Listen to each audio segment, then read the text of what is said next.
You're right guys, Mr. Juggy here, welcome to a brand new Black Ops 3 versus video, and in today's video, our two contestants are Revelations and Gorod Krovi. But before I start with the point system and the nicer looking border, please, if you have any comments on the situation and on the little competition, then please put them in the comment section down below. But without further ado, let's just get into the first point, which is going to the map which has the best, funnest, or just most overpowered wonder weapon, and it's quite a difficult one because Revelations sort of nicked the wonder weapons from Shadows of Evil and Kino or Ascension, in whichever you look at it. But unfortunately, Gorod Krovi is going to have to lose a point here, so it is 1-0 to Revelations just because you can finally upgrade the Apothecary Servant, which has been driving certain people crazy for months. Basically months. They've searched for this upgrade for absolutely ages, and you are finally able to upgrade it, which is the overpowered sort of the wonder weapon. And now to the fun part, the thing that you just want to get because it blasts zombies away, is the thunder gun. And the thunder gun is one of the most overpowered and fun things to use ever. Just look at that. You get into a tricky situation and you blast the zombies 50 kilometers in the other way. It is one of my personal favourites because it's nostalgic and overpowered at the same time, so that is the point at the moment. But then the next point goes to replayability of the map, and this again 2-0 to Revelations, because no matter what you do on this map, you won't have the same experience ever again.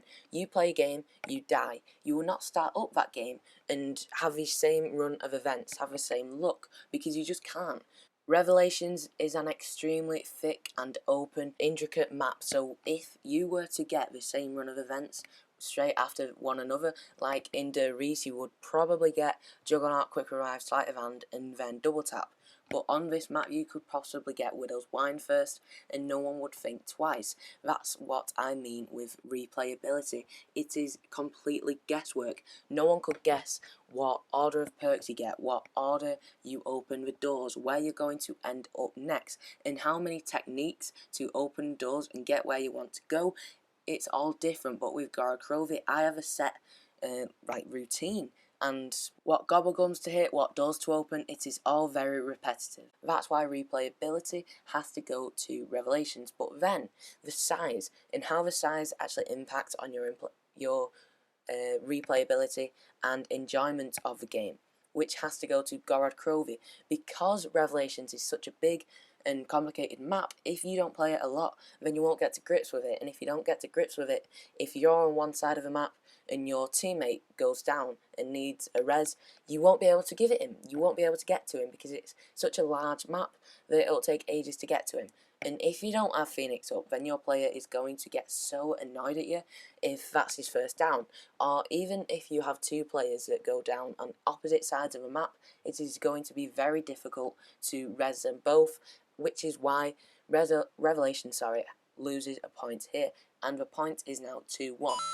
The next point is up for grabs, goes to whichever map has the best atmosphere, looks, and graphics and colour scheme. Yeah, the graphics at the moment is glitched, but even when the graphics are glitched, the map looks incredible. You can go to the Eisendrache for a blue theme, you can go to Shangri-La like I am now for a green theme, you can go back to Spawn for a mix, you can go to Origins for even more plethora of colours. It's all so vibrant, but Gorod Krovi, it's all a bit stale, grey and depressing, which is why it loses the point, so it is indeed 3-1.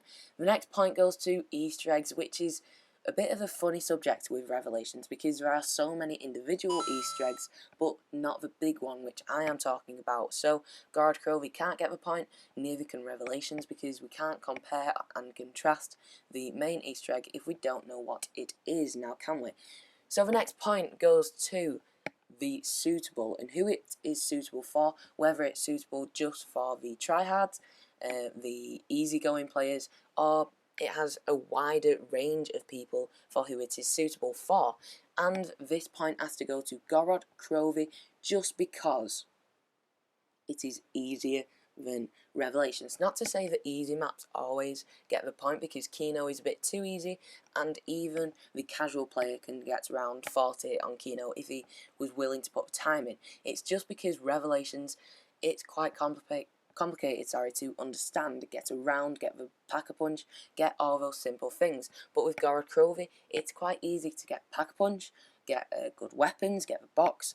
But with Revelations, it might just be overwhelming for the average player. He might not know what is dangerous, what glitches the map. He might be spamming out the Ragnaroks, and it might glitch his game. He might get frustrated. He might not be able to understand how to get Pack-a-Punch, to get good guns, and to get to the high round. So that's why Gorod Krovi has to get points and brings it back to 3-2. The next point is for the storyline and how the storyline contributes to the overall storyline. And this has to go to Revelations. Once again, fellas, just because it's the ending of the storyline. This map represents the whole storyline. If you go to Nakter and Toten, you will hear the famous line from Tank Dempsey. He says, "Let's just be quiet and pay some respect." I mean, that quote is so good, and must have had Syndicate jizzing in his pants, because it's such a good quote. You cannot understand how good that quote was, and how Tank Dempsey's voiceover probably thought, "Well done, Treyarch, you've done good here, you've done really good," which is why the storyline point has to go to Revelations, and I do hope you agree. The next point up for grabs is for whichever map introduce new perks, or just have a wider range of perks, which this point actually has to go to Gorod Krovi, making the storyline for free. Not because it had any more or less perks than Revelations. Yes, Revelations has the purple perks, but that point is for later on in the game. Because it had the opportunity to bring back PhD, newer perks. It had the opportunity to bring back perks, but it didn't. It decided to go down the Gobblegum route. Yes, the Gobblegums are extremely overpowered, but that's not what the point is for. The point is for new perks, more perks, easier to get perks, which is why Gorod Krovi gets a point, because Revelations could have added 5 more perks, 3 more, but they didn't, which is quite unfortunate, but what can you do? The next point goes to bosses, originality of bosses, and just how cool the bosses are. This point is quite hard to give. This point is going to be a bit of a debate, because Revelations, we've seen the bosses before. They're not very original, and they're not too difficult, but they might be a bit annoying. Those teleporter boss zombies, they hit you out of nowhere. The keepers, they're very glitchy and get in your way. The Panzer is overpowered and quite hard to defeat, and the Magwas, they're mental. They are quite fun, but they are extremely mental. You don't know where they're going to go, you don't know what they're going to do, which is why Gorod Krovi gets a point, because Russian Manglers, I think, is a really good boss. It's slow, quite easy to kill, but if you don't do it right, they will start sprinting and they will down you quite easily. The electrical zombies, very annoying, but you don't get them often. The Valkyrie drones, quite hard to defeat, but if you do it right and kill the cameras and it's your challenge, then you will actually get a free perk, which is why Gorod Krovi gets a point. And I think it's actually 4-4, but I might be incorrect on that. I have to check on scoreboards. That is not live, but anyway, I ramble. The final point of today's video goes to the originality, which is so difficult, and please put your opinion in the comment section down below, because Revelations, it's a mishmash of all the old maps, but that's it. They're all old maps. They're not original maps. Yeah, 20% of a map might be original Revelations reskinned, but we see Kino de Toten, Shangri-La, Nakter and Toten, the Rukt. We even see the Eisendrach that we only got brand new a few months ago, which is why the originality has to go to Gorod Krovi. It had the Mark III ray gun, the Valkyries, the electrical zombies, the flying on the dragon animation, and dragons in general is all quite new to us, but all the maps, wonder weapons, types of zombies, boss zombies, was not original in Revelations, which is why it loses a point.